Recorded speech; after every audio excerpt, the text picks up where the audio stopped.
et bienvenue pour ce webinaire autour de l'hypnose au service des soins en kinésithérapie. Alors, avant de commencer, pardon, avant de commencer, on va prendre quelques minutes que tout le monde se connecte. Donc, en attendant, quelques précisions pour ceux qui ne connaissent pas la plateforme.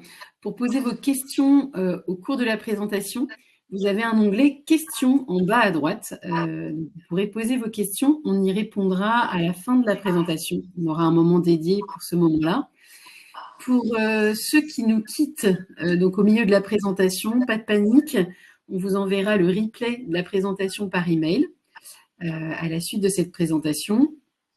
Alors, est-ce que vous pouvez, les uns et les autres, me dire si vous m'entendez bien et vous me voyez bien, justement, dans l'onglet en question?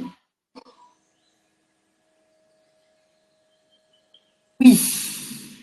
Bonjour Claude. Bonjour Lionel, Florence et tous ceux qui se connectent. C'est parfait. Je vois qu'on m'entend bien, qu'on me voit bien. Voilà, si vous avez un problème éventuellement de son ou d'image, n'hésitez pas à rafraîchir la page. Voilà, pour parfois, et puis vous nous quittez et revenir éventuellement sur le webinaire s'il y a un problème de connexion. On va attendre encore quelques secondes et puis on va pouvoir commencer. Pas de problème. Bonjour à tous. Ok, bah écoutez, donc voilà, je suis ravie aujourd'hui d'accueillir donc l'Institut français d'hypnose pour ce webinaire, donc l'hypnose au service des soins en kinésithérapie. Je suis heureuse d'accueillir Antoine et Jeanne-Marie qui vont se présenter un peu plus tard dans cette session. Très rapidement, pour me présenter pour le coup, donc je suis Ambline Blondel, donc responsable marketing et communication pour le groupe Sophia. Le groupe Sophia, nous sommes éditeurs de logiciels pour les professionnels de santé en libéral et en particulier les kinésithérapeutes. Et on propose un logiciel donc, de gestion administrative appelé Topazer Kiné qui permet aux kinés de se libérer des tâches administratives classiques, facturation impayée, rendez-vous, planning, dans l'objectif de vous faire gagner du temps, de l'argent et un peu de vie de perso tant qu'on y est. Voilà, donc je vais maintenant laisser la parole à Ronan, qui va prendre le relais pour vous présenter l'agenda et de quoi on va parler aujourd'hui.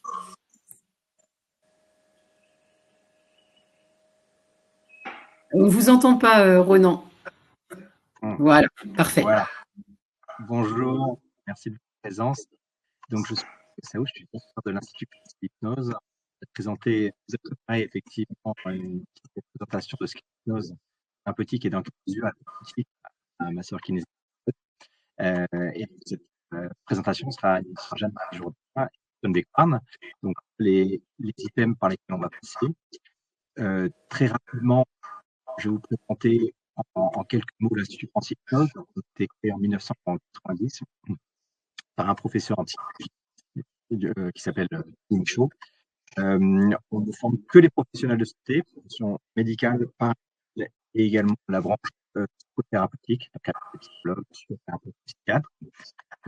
On a environ 70 formateurs, exclusivement des professionnels de santé, dans leur domaine d'intervention spécifique.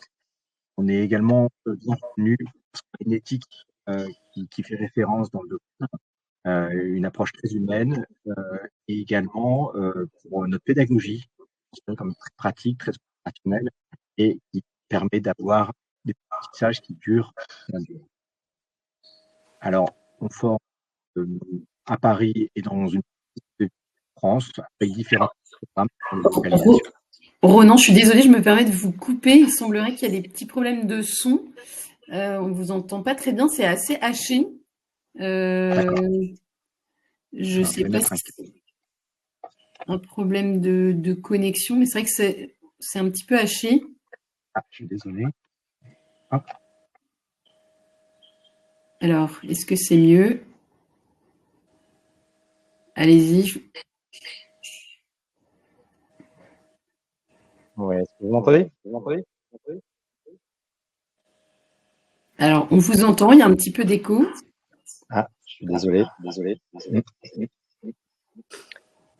Alors, je vais peut-être passer rapidement du coup sur la prochaine slide et ensuite je passe la parole.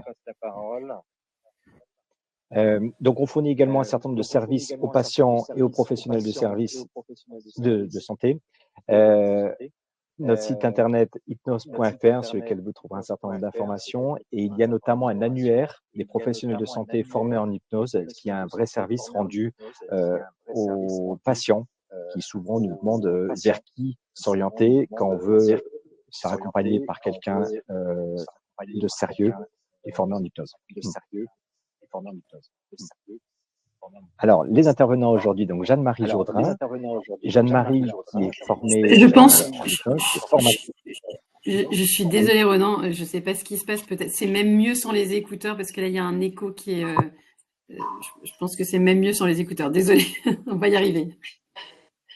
Je ne sais pas du tout. Bien est-ce que vous entendez? Oui. Oui. Donc, Marie, ma sœur qui nous était pote, qui vient de Bretagne à Lannion, formée en formatrice pour l'Institut français d'hypnose, à 5 ans d'expérience professionnelle et plus de 10 ans en formation. Antoine Bécoin, donc également qui exerce depuis une dizaine d'années en Bretagne, à Rennes, formateur également en France d'hypnose, dans différents autres cadres depuis près de 10 ans également. On va commencer directement avec hypnose et préconception, donc je passe la parole à Jeanne-Marie. Merci Ronan, j'espère que vous m'entendez bien. Oui, c'est parfait. Ok, super. Alors on va commencer cette présentation avec les préconceptions, on va dire, et l'hypnose, parce qu'effectivement quand on parle hypnose, les gens nous disent, ben moi l'hypnose ça me fait peur, j'ai peur qu'on prenne le contrôle sur moi, et puis les médias n'ont pas vraiment aidé à ce que l'hypnose ne fasse plus peur, parce qu'il y a beaucoup de choses qui sont véhiculées dans des émissions d'hypnose de spectacle, de l'hypnose de rue aussi, donc qui n'ont absolument rien à voir avec ce qu'on peut faire en hypnose dans notre profession de kiné. Malheureusement, je dirais dans l'inconscient collectif, les gens sont restés vraiment très peureux vis-à-vis de ce super outil qu'est l'hypnose. Voilà. Alors, quand on parle à propos de l'hypnose, les gens, voilà, ils ont cette connaissance quand même un petit peu sur ce que c'est que le phénomène. On sait que c'est un phénomène inconscient. Les gens pensent que souvent c'est du sommeil. Ça aussi, ils ont l'impression qu'on va les endormir. Donc, énormément d'idées préconçues par rapport à l'hypnose. Ce phénomène aussi que le praticien va prendre le pouvoir, que c'est un don aussi, qu'on va faire de la manipulation sur eux. Donc toutes ces choses, on les retrouve très facilement quand on discute avec les patients. Même quand on anime des formations, même les praticiens de santé, ils ont souvent cette peur de ne pas avoir les capacités, de ne pas avoir ce don pour faire de l'hypnose. Alors, évidemment, l'hypnose thérapeutique, on va dire, ça n'est absolument pas un don. C'est bien, comme on va vous le présenter avec Antoine, une collaboration d'abord. Il y a un phénomène de suggestion qui va nous permettre de travailler avec le patient. C'est un phénomène de conscience modifiée avec des phénomènes d'amnésie qui sont tout à fait ordinaires. On va vous l'expliquer un petit peu plus, de façon un peu plus explicite, on va dire, tout au long de cet exposé. Voilà.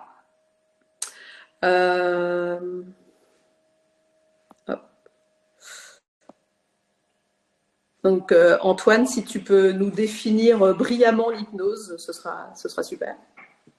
Je vais tenter, vous m'entendez bien? C'est bon? Ouais. Ouais, super. Eh bien, bonjour à tous, hein, tout d'abord, et puis merci à tous d'être présents. Alors effectivement, on va essayer dans le temps qu'on a aujourd'hui, qui est relativement court, hein, d'être concis et complet à la fois. J'espère que ça sera instructif. Si effectivement on veut définir l'hypnose, alors c'est important de bien prendre conscience que le terme hypnose repose sur trois grandes dimensions, hein.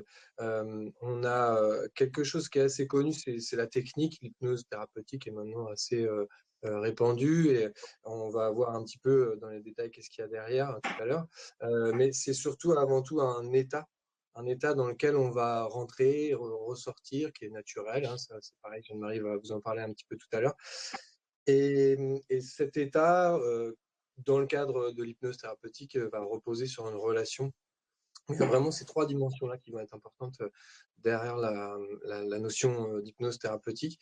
Si on veut la définir, l'hypnose, on vous a mis deux définitions avec Jeanne-Marie. Il y en a une grande quantité en réalité, hein, de définitions. La première, c'est celle de Didier Michaud, qui est, je ne sais pas si tout le monde l'a entendu, Ronan en a parlé tout à l'heure, mais c'était un petit peu haché. Didier Michaud, c'est un grand nom de l'hypnose en France, et c'est notamment le fondateur de l'IFH, qui définit ça comme un fonctionnement mental particulier, caractérisé par un certain nombre de modifications, le différenciant de l'état d'éveil habituel. Ce qui est intéressant dans cette définition, en tout cas, c'est de le différencier de l'état de veille habituel, mais tout en le gardant dans le domaine de l'éveil et pas du sommeil. Jeanne-Marie en a un petit peu parlé tout à l'heure. Et c'est effectivement quelque chose qui est vraiment lié à l'état d'éveil. Il y a une autre définition qu'on peut prendre, c'est celle de Jean Godin, qui nous dit que c'est un mode de fonctionnement psychologique dans lequel le sujet, grâce à l'intervention d'une autre personne, parvient à faire abstraction de la réalité environnante, tout en restant en relation avec l'accompagnateur. Et là, il y a cette notion de relation qui est intéressante dans cette définition. Et par contre, il y a quelque chose qui manque dans cette définition, à mon goût, c'est l'aspect sur l'auto-hypnose qu'on va voir aussi dans la suite de cette présentation. En fait, l'hypnose, on peut voir ça comme une forme de pédagogie, c'est un apprentissage. C'est comme si on avait des ressources internes pour amener à des changements, à des améliorations. Et l'hypnose, c'est en fait apprendre aux gens à rentrer en contact avec ces processus internes, et puis à leur apprendre aussi à le reproduire de leur côté. Ça, c'est important, je pense, parce que on va parler aujourd'hui d'hypnose et de kiné. On est des rééducateurs. Les rééducateurs, on est aussi là pour transmettre des compétences à nos patients. Et c'est vraiment pour nous important que vous ayez ça dès cette présentation en tête. Il y a vraiment un côté rééducatif et de transmission. C'est intéressant qu'on puisse situer aussi l'hypnose thérapeutique parmi le monde global de l'hypnose. Évidemment, on n'est pas dans une hypnose de rue ou dans une hypnose de spectacle, on est vraiment dans quelque chose de thérapeutique, et ça se différencie par plusieurs critères qui sont importants et qui sont d'autant plus importants, en tout cas à l'IFH. Il y a différents centres de formation. L'IFH, c'est que des professionnels de santé qui forment d'autres professionnels de santé, et ça permet de s'assurer qu'il y ait une formation de base déjà, et puis qu'il y ait des bases d'éthique dans la pratique. Ça, c'est vraiment très très important. C'est ce qui va différencier l'hypnose thérapeutique du reste, c'est que l'objectif premier, il est thérapeutique et il est au service du patient, par rapport à des hypnoses plus spectacle, où l'objectif est plus sur une démonstration. Donc on n'est pas du tout sur le même type d'éthique et d'objectif. Je te laisse, Jeanne-Marie, détailler les dimensions de l'hypnose. Oui, l'hypnose, effectivement, souvent les gens ne voient, au départ en tout cas de la formation, que ce phénomène technique, que ces techniques particulières qu'on va employer, donc, et sans forcément comprendre que l'état hypnotique, donc c'est un état naturel. Pour moi, ce qui est vraiment le plus important dans cette dimension de l'hypnose, c'est la relation. c'est la relation à l'autre, c'est d'apprendre à faire un peu différemment que ce qu'on a appris dans les IFMK ou là où on a fait nos formations initiales, de mettre en place une relation idéale pour qu'il se passe quelque chose en termes de rééducation, effectivement, en termes d'autonomisation aussi pour le patient. Et donc, on va voir un petit peu plus loin. Voilà, l'état, donc c'est un état modifié de conscience, un processus modifié de conscience qui est en fait un phénomène tout à fait naturel. C'est ce que vous connaissez quand vous lisez un bon bouquin ou quand vous regardez une série extraordinaire à la télé. C'est cet état où les choses qui ne vont pas capter votre attention ne vont pas prendre beaucoup d'importance. De la même manière, quand on est en voiture, on est dans cet état modifié de conscience léger, évidemment, et on rentre dans cet état, on sort de cet état de manière tout à fait spontanée et naturelle. Et ça aussi, quand on fait de l'hypnose, au départ, on se dit, oh là là, si ça se trouve, les gens ne vont pas sortir. C'est aussi des peurs que peuvent avoir les gens quand ils démarrent ces outils-là, alors que de toute façon, c'est un processus d'apprentissage et le corps, il sait très bien, la personne va très bien rentrer et sortir parce que c'est un phénomène naturel. Donc effectivement, quand on travaille en état hypnotique, dans une relation de soins, c'est une transe qui va être provoquée. Donc il va falloir apprendre à provoquer cette transe chez l'autre. Ça, c'est pour l'état, on va dire, naturel et l'état provoqué de l'hypnose. Dans la relation, moi, c'est vraiment cet accès, enfin, cette définition de l'hypnose qui me plaît beaucoup, parce que ça va permettre de développer vraiment une communication thérapeutique, une communication qui va être efficiente, on va dire, pour le soin. Ça va aussi amener le patient et le thérapeute à s'engager de manière peut-être un peu différente de ce qu'il avait l'habitude de faire avec cet outil de l'hypnose, de l'accompagnement, de la réassurance, mais aussi une activation particulière du patient et souvent en rééducation, des gens qui ont été dans des phénomènes traumatiques ont besoin effectivement d'être accompagnés, mais aussi de pouvoir s'autonomiser et la relation de soins telle qu'on l'apprend, on va dire, en phénomène avec l'hypnose, permet vraiment cette autonomie du patient et je crois que c'est vraiment quelque chose qui est assez fondamental dans la technique. Autre dimension, donc un petit peu plus attendue par la plupart des gens qui se forment à l'hypnose, donc c'est cette dimension des techniques. Donc on va trouver effectivement des techniques verbales. L'objectif sera essentiellement tout ce qui est réduction de la douleur, tout ce qui est réduction de l'anxiété, la kinésiophobie, toutes des techniques verbales, ça on va dire, on peut s'attendre quand on se forme à l'hypnose à apprendre des techniques verbales. Mais ce qu'on va apprendre surtout, c'est aussi des techniques paraverbales et des techniques non verbales. Donc dans les techniques non verbales, on va apprendre aussi une posture, on va apprendre peut-être des gestes qui vont nous permettre d'être en relation un peu différemment avec l'autre. Et puis voilà, toutes les techniques où on va apprendre à travailler sa voix, à poser sa voix. Ça va nous permettre, on va dire, d'améliorer la relation au sens large dans la relation de soins, améliorer l'alliance thérapeutique. Et puis aussi donc d'accompagner le patient pour qu'il devienne acteur, parce que c'est aussi quelque chose qui va être très important dans notre accompagnement de nos patients. Je te laisse la parole, Antoine, Merci. pour l'hypnose et la pratique thérapeutique. Merci, ça va me permettre aussi de rebondir un peu sur ce que tu disais sur la relation. Moi, j'aime bien aussi résumer les choses un petit peu comme ça. Je pense que dans nos formations de kiné, on a une part très importante qui est allouée à l'apprentissage du savoir-faire, à la technique, à nos pratiques pour être des praticiens aguerris.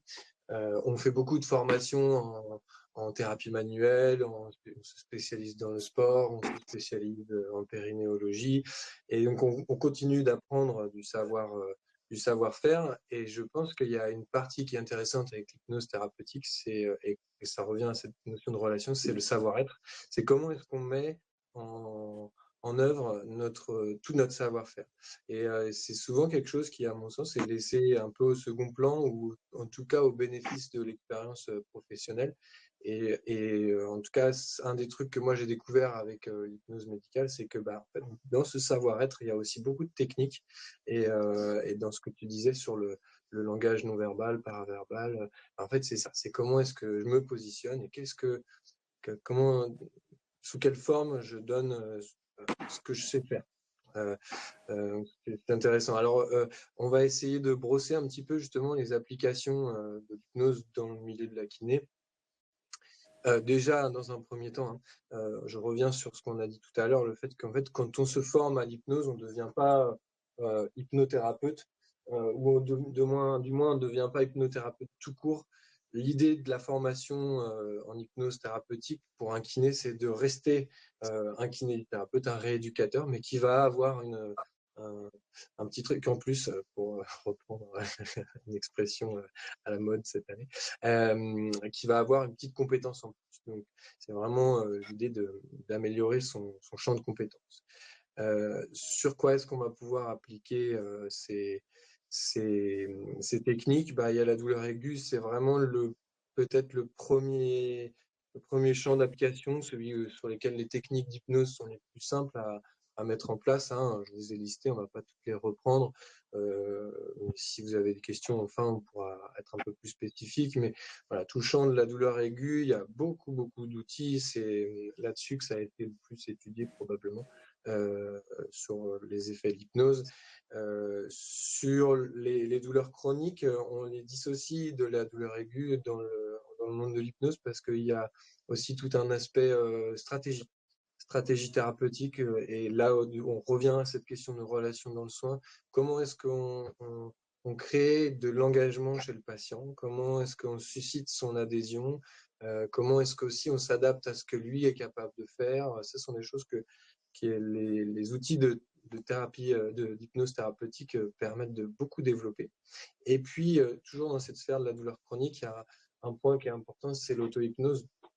Alors, je vous ai listé, pareil, un certain nombre d'applications, mais je pense notamment aux douleurs neuropathiques. On sait que c'est des champs d'application sur lesquels c'est l'auto-hypnose qui va avoir le plus d'intérêt. Donc, l'auto-hypnose, ça suscite un apprentissage d'abord avec un thérapeute et puis une pratique de son côté.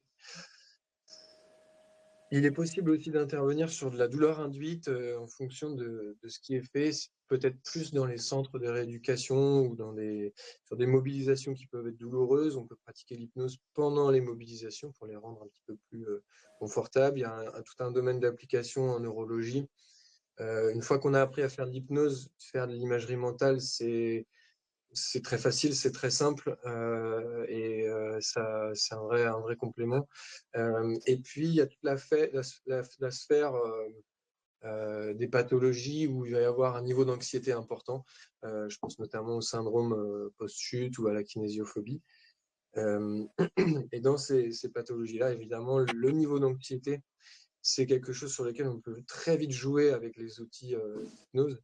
Et donc, ils vont avoir un grand intérêt dans cette typologie de pathologie. Il y a aussi toutes les pathologies dites fonctionnelles, qui ne sont pas forcément celles pour lesquelles les patients viennent nous voir, mais les côlons irritables, les COVID longs, tout ça.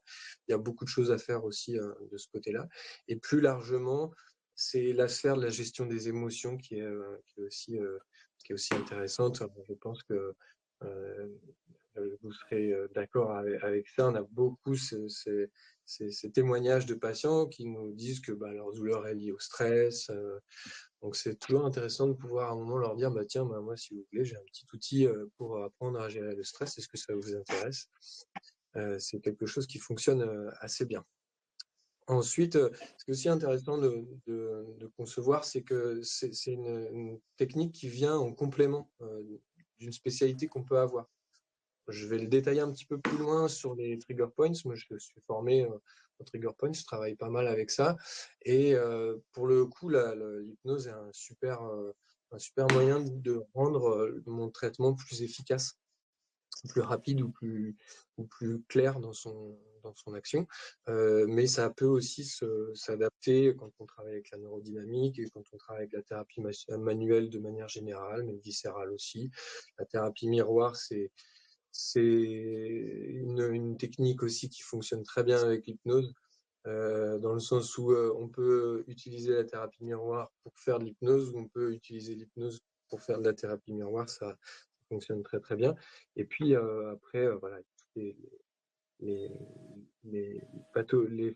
spécialités comme la vestibulaire, le sevrage tabagique, toutes ces spécialités-là, l'accompagnement des sportifs de haut niveau, l'amélioration de la performance pour ces patients-là peut être un point intéressant. C'est important qu'on parle des contre-indications, même si au final, il n'y en a pas énormément. Il faut quand même qu'on les liste. La principale contre-indication qui est les troubles psychiatriques, on va la rencontrer chez nous en tant que praticiens d'hypnose qui sont paramédicaux. C'est possible d'utiliser l'hypnose chez des patients qui ont des troubles psychiatriques, mais on préfère réserver ça à des professionnels qui sont formés dans le monde de la psychiatrie. Donc ça, c'est une des contre-indications qu'on va avoir, nous, en kiné, en tout cas. Une autre contre-indication, évidemment, c'est le refus formel du patient. Ça sonne un peu comme une évidence, mais on ne va pas faire les choses à l'encontre de nos patients, mais ça, c'est vrai pour tout ce qu'on va pratiquer en kiné, à mon sens. Et puis, c'est intéressant de rester, encore une fois, dans son champ de compétences. Les limites, on les a listées avec Jeanne-Marie, parce que c'est aussi important d'en parler, mais ce n'est pas quelque chose c'est vraiment des limites, ce n'est pas des impossibilités. Les patients qui vont être sédatés, vont être un peu comateux, en fait, vont être réceptifs à l'hypnose, mais le maintien de ce qu'on va pouvoir faire avec eux va être moindre que chez des patients qui ne le sont pas. Et ça va être la même chose chez des patients qui ont des troubles cognitifs. Vous allez pouvoir travailler sur l'anxiété, notamment chez des patients qui vont avoir un Alzheimer ou des choses comme ça. Mais par contre, on ne va pas s'attendre à un maintien à moyen et à long terme, ou du moins fréquemment et moins facilement. Et puis la surdité est une limite parce qu'on va communiquer avec les patients, mais ça reste une limite parce qu'on a d'autres moyens de communication, notamment nous en kiné, on a le toucher, on a d'autres canaux, donc c'est aussi possible d'intervenir. Et puis la barrière de la langue, un peu de la même manière que la surdité. Donc voilà un petit peu pour les applications, les contre-indications. Je te laisse reprendre la suite, peut-être, Jeanne-Marie, sur... Ouais. L'hypnose, donc, c'est un fabuleux outil qui peut s'insérer dans toute notre pratique. Alors, ça va aussi développer la créativité, on va dire, du thérapeute. Quand on utilise, on va dire, de l'hypnose, on devient quand même beaucoup plus créatif, je trouve. Enfin, moi, c'est ce qui a été le plus flagrant chez moi. De trouver vraiment des choses qui sont adaptées pour le patient, qui s'ajustent vraiment au cas par cas, au jour le jour pour l'évolution du patient. Et ça, c'est vraiment quelque chose d'hyper intéressant. On va pouvoir dégager un petit peu trois formes d'hypnose qu'on peut utiliser. Donc l'hypnose conversationnelle qui peut vraiment, dès le début d'un entretien avec un patient, permettre donc justement de faire ce lien, de faire cette alliance thérapeutique avec le patient, pour évaluer aussi, faire tout le bilan kiné, on va dire. L'hypnose conversationnelle peut vraiment être intéressant pour avoir toutes les informations dont on a besoin pour faire un bilan cohérent. Au fur et à mesure des soins, on peut utiliser l'hypnose conversationnelle. Moi, je crois qu'aujourd'hui, je ne pratique que avec l'hypnose conversationnelle, dans un objectif qui est effectivement l'amélioration du patient, ça c'est sûr. Et puis parfois, on a besoin de faire de l'hypnose qu'on appelle plus formelle, donc plus une séance d'hypnose où on informe le patient qu'on va tester cet outil hypnotique dans un but particulier, par exemple. Donc on peut différencier un petit peu l'hypnose conversationnelle de l'hypnose formelle. Et puis dans un troisième temps, on aura tout ce qui est l'outil auto-hypnose pour autonomiser les patients, leur apprendre à rentrer dans cet état modifié de conscience, à en sortir facilement, à leur proposer des outils qui vont être vraiment adaptés à ce dont ils ont besoin. Et donc cet outil d'auto-hypnose, c'est vraiment un outil qui est très très important pour le patient et aussi pour le thérapeute et aussi pour le kiné. L'auto-hypnose, c'est vraiment un outil assez magique pour prendre soin de soi aussi, parce que c'est très chouette de prendre soin des autres, mais je crois que c'est quand même hyper important de prendre soin de soi, et donc l'auto-hypnose est un merveilleux outil pour ça. Donc l'hypnose s'intègre complètement dans toutes les parties de notre champ de compétences, de nos soins, et c'est aussi prendre soin de soi. Je crois que c'est quelque chose qui est important, on va dire, à entendre. Pour la suite, nous avions donc je te laisse la parole, Antoine. Merci. Bon, alors cette dia, elle reprend un petit peu ce que j'ai déjà pu évoquer tout à l'heure. C'est à tout âge. C'est même plus que de 7 à 77 ans. On peut faire l'hypnose avec des enfants comme avec des personnes âgées. Elle s'applique en clinique de ville ou en service hospitalier. C'est une technique qui est assez complète. Comme disait Jeanne-Marie, il y a cette distinction hypnose formelle et hypnose conversationnelle. Donc on peut avoir des consultations qui sont dédiées à ça. Et puis également de l'hypnose qui va plutôt se dérouler pendant les soins. Je propose qu'on fasse quelques petites vignettes cliniques. Alors, je regarde juste l'heure, il est 35. Ouais, bon, on n'est pas trop mal, je crois, Jeanne-Marie. On est très très bien même, on est très très bien. On est très très bien, c'est super. Je te laisse commencer, c'était toi la première avec Madame Tamalou, c'est ça? Voilà, Madame Tamalou. Donc, juste pour vous décrire un petit peu cette utilisation de l'hypnose conversationnelle qui va en fait évoluer vers une hypnose plus formelle au cours de la séance. Donc, Madame Tamalou est une jeune patiente qui a une trentaine d'années, qui arrive au cabinet avec présentant, elle me dit, une lombalgie aiguë. Elle a surtout, ce que je repère surtout, c'est une logorrhée verbale très importante. Elle est très envahissante, elle parle énormément et avec une agitation très importante. Alors, je crois qu'avant de faire de l'hypnose, c'est le genre de patient qui me déstabilisait quelque peu. Là, je prends le temps, on va dire, de m'adapter à ce qui se passe et petit à petit, je l'invite à focaliser. Elle est assise, on est en train de faire le bilan, je prends quelques notes et je l'invite à focaliser son attention sur la respiration. Et puis à partir de là, elle a quelque chose qui la surprend parce que la douleur commence à augmenter. Elle a encore plus mal que quand elle est arrivée. Alors, son agitation augmente, sa logorrhée verbale aussi. Et donc, je lui demande de juste, voilà, avec des petites consignes, juste suggérer de juste respirer au niveau du nez. Et puis, je vais lui faire des suggestions tout au long de cette observation pour elle, l'observation de sa respiration. Je vais lui suggérer que peut-être qu'il y a des endroits qui commencent à devenir un tout petit peu plus confortables, mais juste un tout petit peu. Vraiment pas de choses...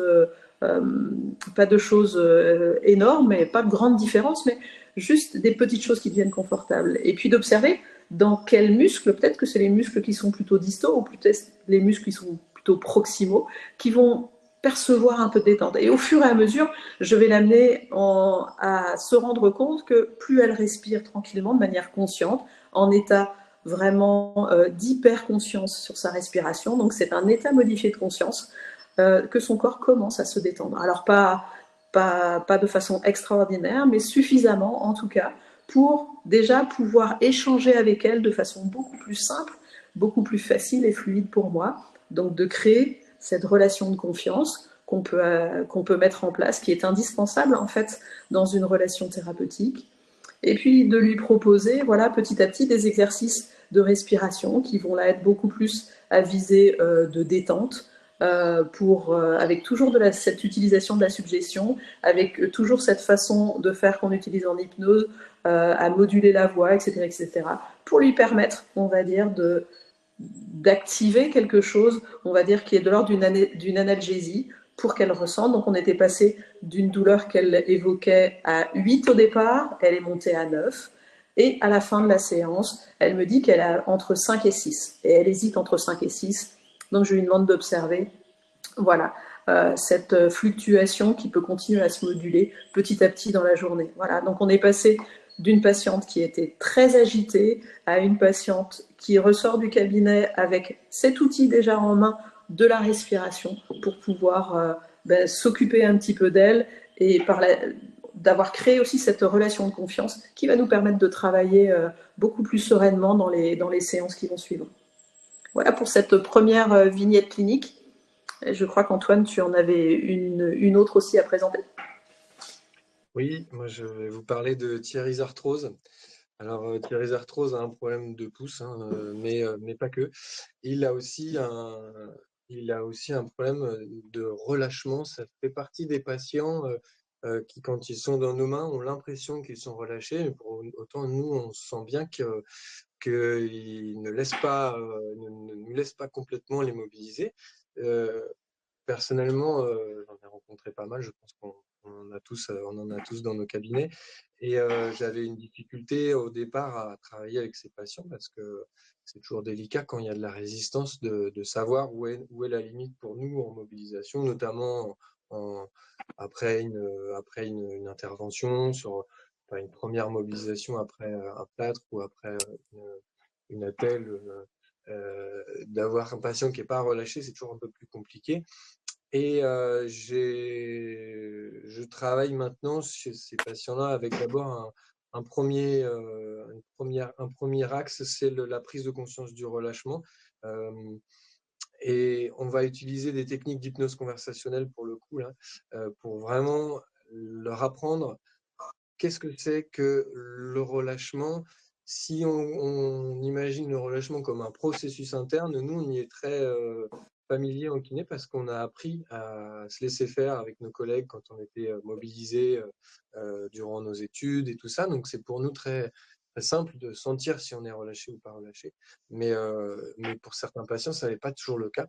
Et quand ce n'est pas le cas, il y a beaucoup de techniques qui vont pouvoir être mise en place sur la focalisation. On peut travailler avec la respiration, hein, comme l'expliquait Jeanne-Marie, mais aussi sur un travail de perception de toutes les zones qui vont se détendre, de remettre de la tension, la renlever, et ce qu'on appelle de la ratification, c'est-à-dire que moi, à partir du moment où il y a un tout petit signe de relâchement, je le souligne à mon patient pour qu'il reconnaisse qu'est-ce que je lui demande. Et en fait, à la fin, c'est plus moi qui lui demande de se relâcher, c'est lui qui vraiment rentre dans ce jeu un peu de toujours s'assurer qu'il est bien relâché. Ça, c'est quelque chose qui se met en place sur quelques minutes et qui, pour moi, change énormément le reste de la rééducation. Et je trouve que des petits exercices comme ça sont vraiment utiles pour, au final, nous faire gagner du temps dans notre rééducation. C'est-à-dire qu'un patient qui est bien relâché dans nos mains, il est évident qu'on va mieux sentir les limites qu'on peut atteindre dans la mobilisation. Et la rééducation en est que plus adaptée. Donc, ça va être très intéressant. Autre type de techniques vraiment pratico-pratiques dans lesquelles on peut exercer les outils d'hypnose. Là, je vais vous parler d'Hélène CB. Hélène CB, elle est coiffeuse et elle a des douleurs d'épaule qui irradient dans tout le membre sup. Alors moi, en bon kiné formé au point gâchette et à la neurodynamique, je m'intéresse de voir s'il y a un lien neurogène, s'il y a un lien avec les points gâchettes. Je pense que les points gâchettes sont assez connus. Je me permets juste une petite information là-dessus si jamais c'était pas le cas. Donc les points gâchettes, c'est vraiment les points qu'on retrouve, les points de tension musculaire qu'on retrouve et qui vont avoir pour propriété de projeter des sensations à distance. Plus ces projections ressemblent aux symptômes du patient, plus on considère que le point est judicieux à travailler dans le cadre de ce patient-là. Quand moi je travaille avec les points gâchettes, en fait, j'utilise tous mes outils de communication thérapeutique et d'hypnose conversationnelle pour susciter un changement plus rapide et des sensations. Et sans rentrer trop dans la technique, mais pour quand même vous donner des éléments, il y a par exemple une technique d'hypnose conversationnelle qu'on appelle une suggestion fermée ou une alternative illusoire. Si par exemple, moi j'appuie sur un point sur l'épaule, que j'ai une sensation qui arrive dans le poignet, bah, je vais demander à mon patient d'observer laquelle de ces deux sensations va se mettre à baisser en premier. Le fait de lui demander d'observer laquelle baisse en premier sous-entend de manière suggestive que ça va baisser. Et c'est beaucoup plus efficace que de lui dire si à un moment ça baisse, vous me dites. Si je fais ça, je laisse la porte ouverte à ce que ça ne baisse pas. Quand je lui demande laquelle va baisser d'abord, bah, je ferme la possibilité. Ça sont des techniques qu'on appelle des suggestions indirectes. Et les suggestions, elles sont au cœur de l'hypnose thérapeutique.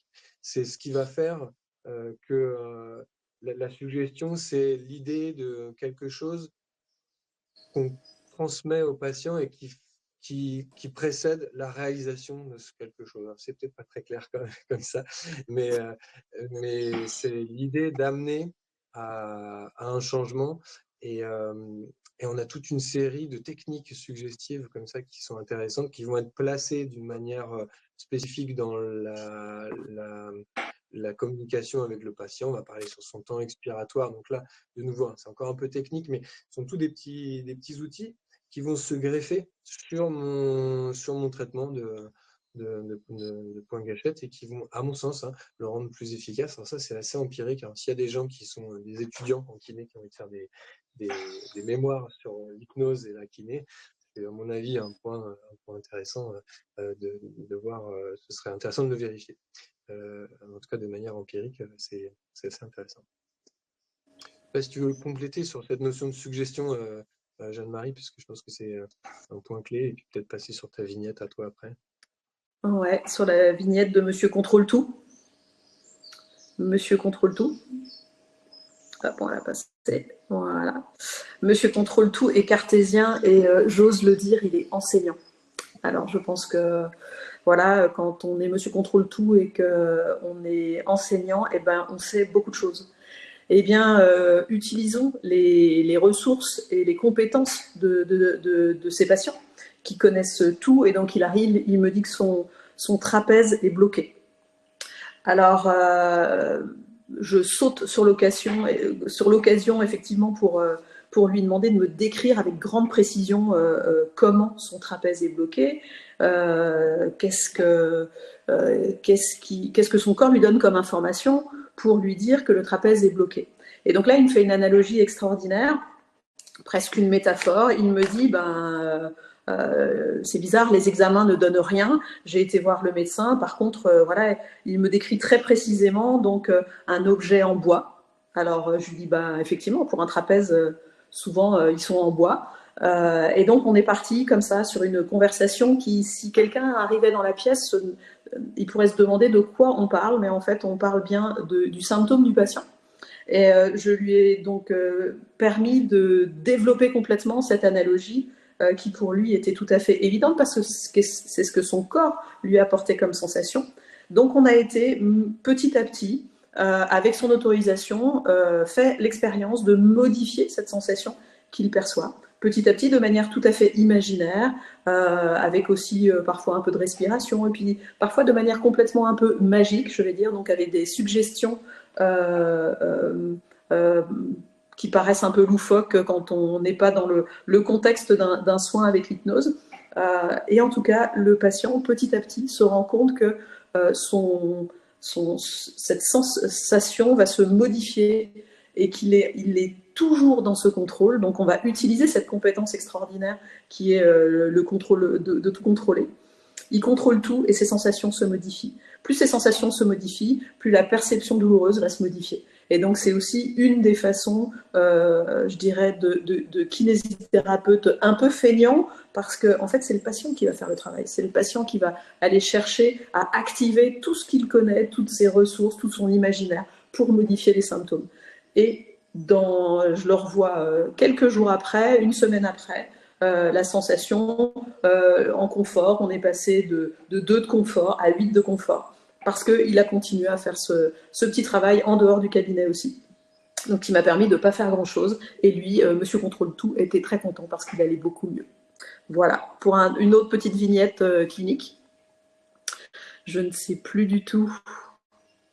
Si je peux juste compléter, Jeanne-Marie, sur la réification, c'est un outil vraiment hyper important chez nous en kiné parce que en fait, les patients le font vraiment d'eux-mêmes très souvent.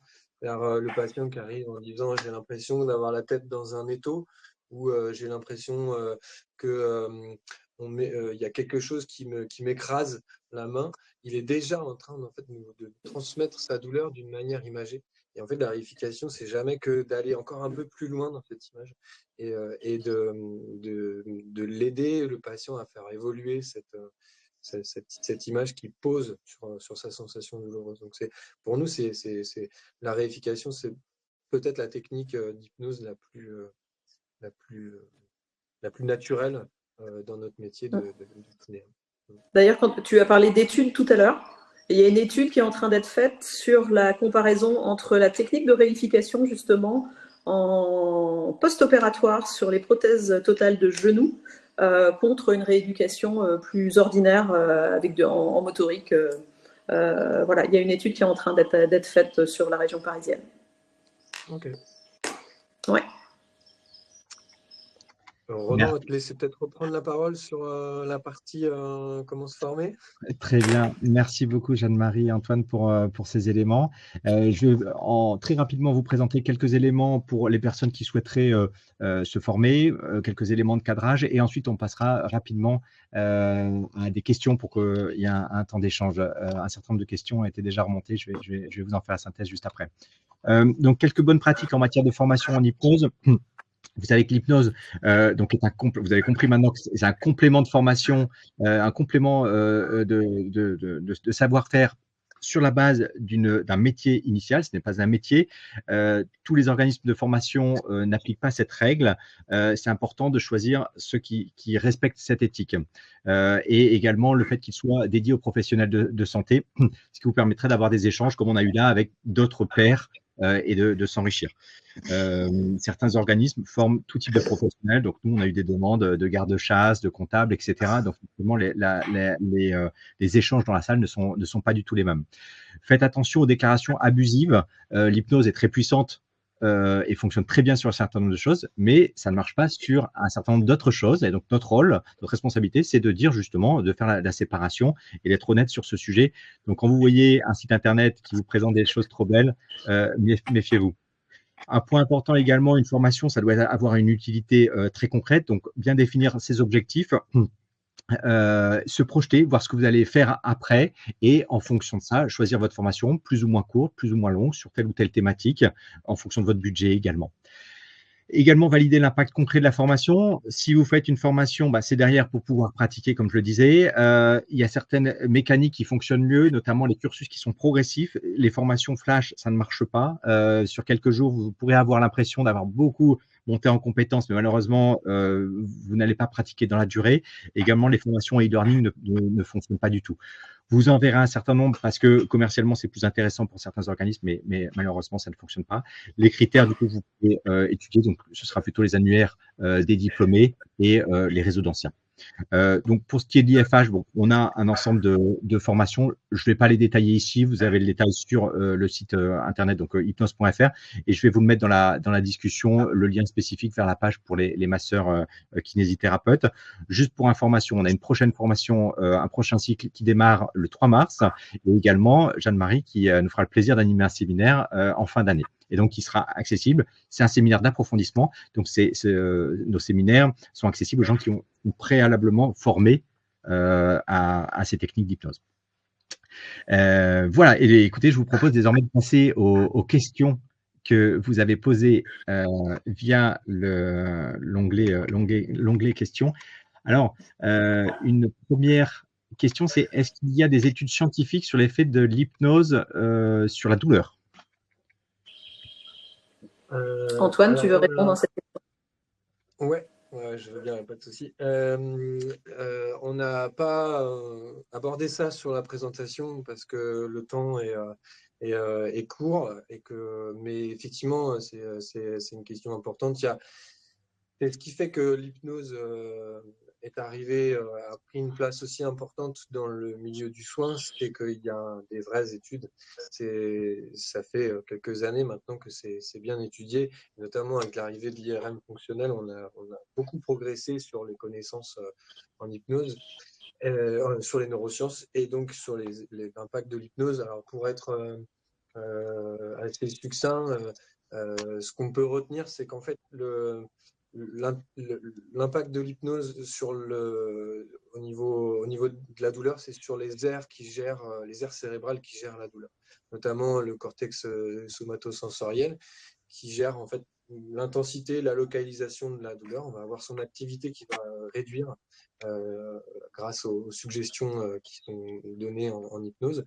Et puis, il y a aussi une action sur le cortex cingulaire antérieur qui, lui, va plutôt être lié à l'affect et au côté désagréable de la douleur, et qui va aussi être modulé sous l'action des suggestions hypnotiques.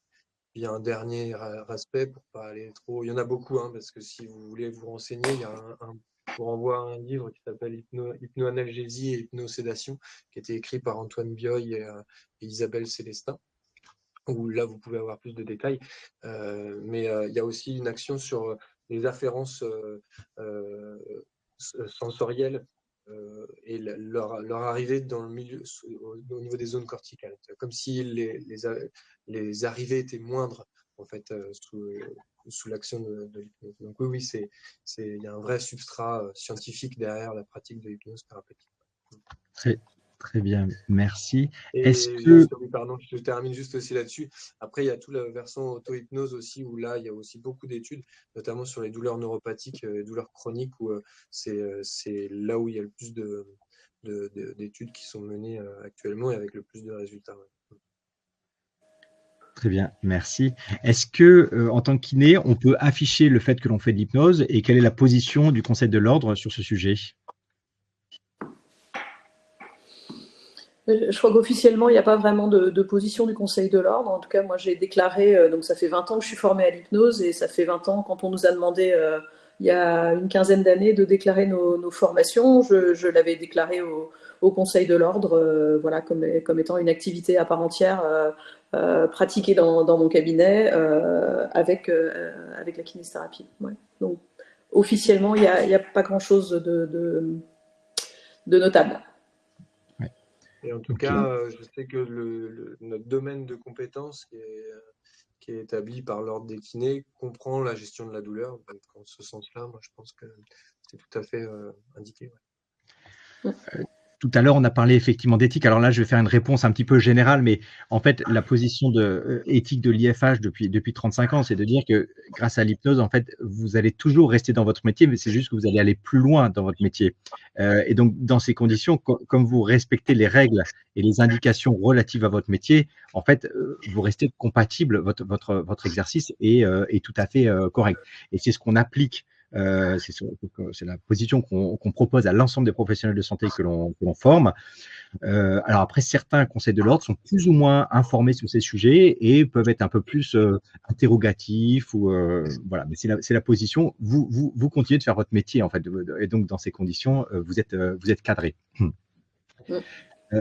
Est-ce que vous pourriez nous dire s'il faut une assurance spécifique pour pratiquer et comment vous facturez? Moi, de la même manière, sur la responsabilité professionnelle, j'ai déclaré à l'assureur, mais dans le cadre de ma profession, j'utilisais les outils d'hypnose. Et je facture, moi en tout cas, je fais une attestation de soins hors nomenclature, hors convention.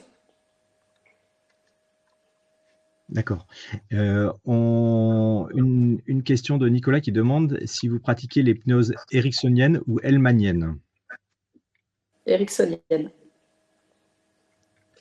Ouais, ericksonienne, peut-être on peut dire 2 mots sur Erickson. En fait, Erickson, c'est le père de l'hypnose moderne, on va dire. Et c'est lui qui a qui a amené cette notion d'adaptabilité dont tu as parlé, Jeanne-Marie, c'est de s'adapter au patient et d'être au plus près de lui et de ses propres ressources. Beaucoup moins directif que ce qui se faisait avant, mais plutôt orienté sur le patient. Et c'est vrai que nous, on est plutôt dans cette veine-là. Alors en fait, c'est vrai que c'est une question qu'on a souvent, mais Ericsson a remis le patient et ses ressources au centre du jeu, et donc avec une approche moins directive que l'hypnose hellmanienne. Après, à l'IFH, en fait, on vous explique que selon les types de situations, vous pouvez avoir différents types d'hypnose ou différents courants auxquels vous allez vous référer. Par exemple, si vous êtes dans un service d'urgence, là, vous serez peut-être un peu plus directif, parce que la situation l'imposera. Maintenant, dans le cadre du soin, tout le monde utilise de l'hypnose ericksonienne aujourd'hui. Une question de Carole. Est-il possible d'utiliser l'hypnose auprès des bébés, notamment les prématurés qui ont des soins douloureux régulièrement, et également auprès des personnes atteintes de polyhandicap avec atteinte cognitive? Antoine, veux-tu répondre à cette question? Alors, vous m'entendez bien parce que j'ai vu que dans le chat qu'il y avait un décalage entre le son et l'image. Les canaux de communication qui sont investis en hypnose sont de différentes natures. On a vu le non-verbal, le paraverbal et le verbal. Et donc, quand il n'y a pas le canal verbal, comme on peut pas échanger verbalement avec un enfant, il y a tout un tas d'autres, il y a les 2 autres canaux qu'on peut investir. Donc, on peut faire de l'hypnose qui va être plutôt conversationnelle pour le coup, mais oui, on peut pratiquer l'hypnose. Je ne sais pas si je réponds à la question, si tu veux compléter, Jeanne-Marie. Oui, je dirais que ce ne sont pas les patients dans ce cadre-là qui sont les plus simples, et il faudra un petit peu d'expérience, on va dire, en hypnose pour être à l'aise avec des patients avec des troubles cognitifs importants, mais ça se fait, et ça se fait très bien. Ouais. Et ce sera pas forcément, faudra déjà un petit peu expérimenter des choses un peu plus simples dans l'apprentissage pour être à l'aise avec des patients avec des troubles cognitifs importants. Ok, très bien, merci. Karine nous demande qui est en train de réaliser l'étude sur la rééducation pour prothèse totale du genou avec et sans hypnose. Est-ce que vous auriez le nom de la personne? Elle s'appelle Hélène Culin.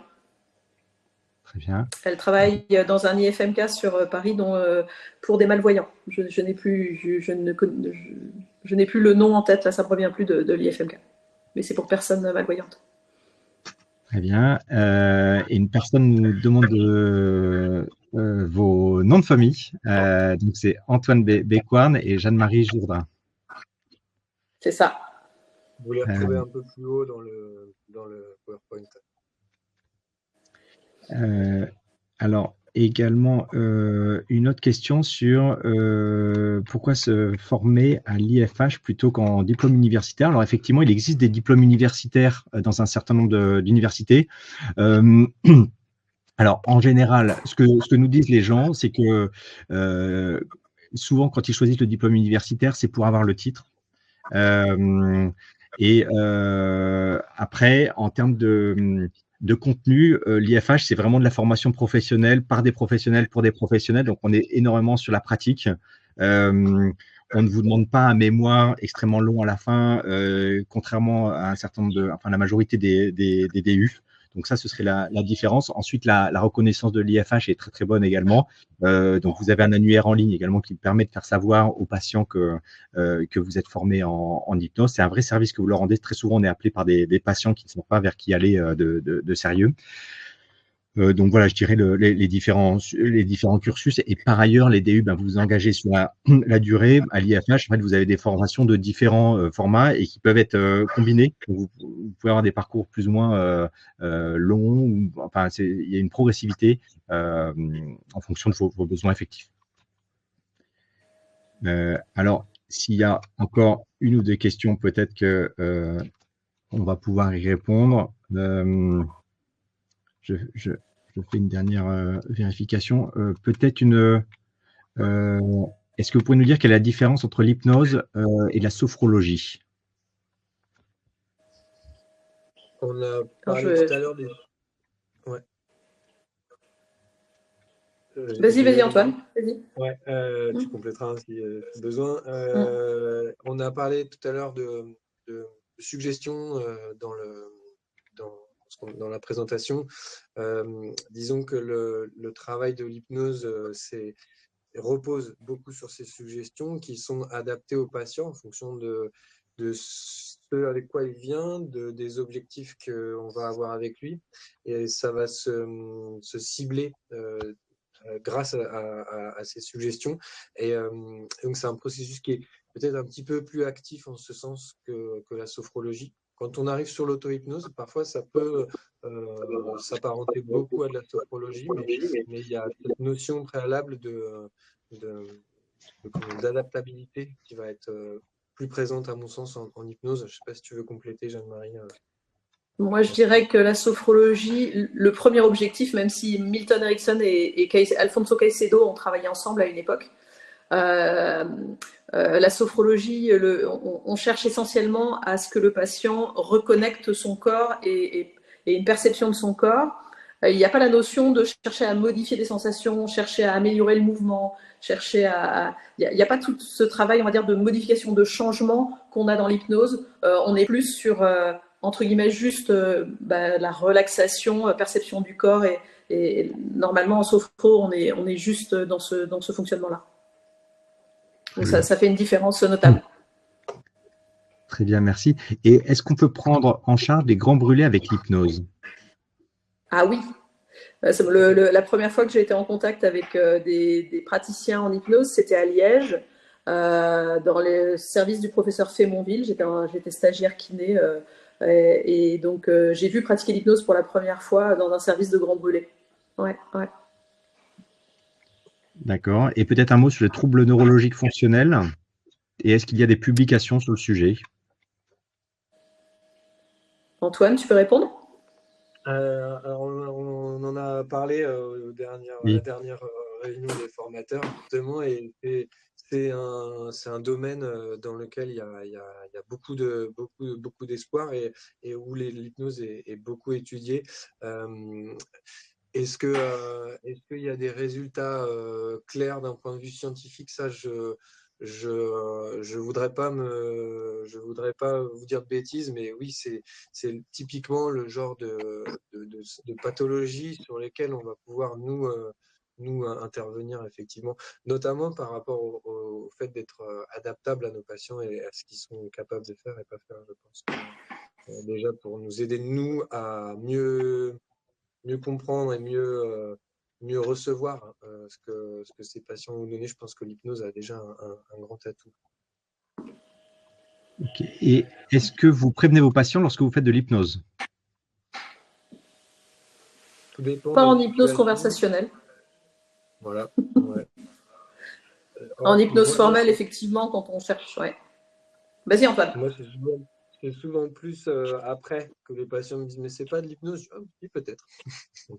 mais pas toujours. Parce que comme on a vu en tout début de présentation qu'il y avait tout un tas de représentations face au mot hypnose en lui-même, et qu'en réalité c'est beaucoup plus naturel que ce qu'on pourrait penser. Moi, je sais que parfois, si je sens qu'il va y avoir des réticences liées à ces croyances, je ne vais pas forcément utiliser le mot hypnose, mais plutôt suggérer d'aller vers une technique qui permette d'améliorer la situation. Et ça, en général, les gens sont preneurs. Très bien. Merci. Alors, on a reçu une question de James, mais je ne suis pas sûr de bien l'avoir comprise. Ce que je comprends, c'est est-ce que un kiné qui ne serait pas formé peut faire intervenir un autre professionnel de santé formé pour accompagner un soin avec un patient? Est-ce que ça se fait en co-animation, alors que ce soit avec les kinés d'ailleurs, ou avec d'autres professions de santé? En centre de rééducation, je sais que ça se fait. Après, dans un contexte de cabinet en libéral, ça me semble un peu compliqué d'organisation quand même. Et puis de facturation, qui facture, ça me semble un peu flou quand même comme façon de faire. Mais voilà, l'hypnose permet aussi d'augmenter notre créativité, donc pourquoi pas? Alors, la plupart du temps, ce sont les professionnels de santé qui sont eux-mêmes formés en hypnose et qui pratiquent. Nous, on a eu quelques demandes de certains praticiens. Par exemple, je pense à un cas d'un dentiste qui n'était pas formé et qui a fait appel à une consoeur qui est venue pour accompagner un patient qui était très, très phobique. Voilà, donc on a eu ce type de cas, mais la plupart du temps, les praticiens pratiquent eux-mêmes. Ouais. Ouais, c'est peut-être plus une limite pratico-pratique et technique parce qu'en soi, effectivement, de l'hypnose au bloc opératoire, c'est ni plus ni moins ce que je pense vous évoquez dans la question. C'est d'avoir un hypnothérapeute qui pratique pendant qu'il y a le chirurgien qui intervient. Donc, c'est le même genre de choses. Mais c'est vrai que pratiquement parlant dans le cabinet, c'est pas ce qui est le plus simple à mettre en place. Ouais. Très bien. Bah, écoutez, merci beaucoup. Ombline, est-ce que vous voulez dire un dernier mot? Sinon, je pense que nous allons pouvoir nous quitter. Merci beaucoup pour votre participation. Merci Jeanne-Marie, merci Antoine pour cette présentation, tous ces éléments. Merci aux participants pour toutes ces questions. Et Ombline, je vous laisse la parole pour le mot de la fin. Voilà, merci à tous pour votre participation et n'hésitez pas s'il y a des questions auxquelles on n'a pas répondu, vous pourrez nous les adresser par mail sans problème, on y répondra dans un deuxième temps. Merci à tous. Merci. Et bonne journée. Merci, au revoir. Merci, au revoir. Au revoir. Au revoir.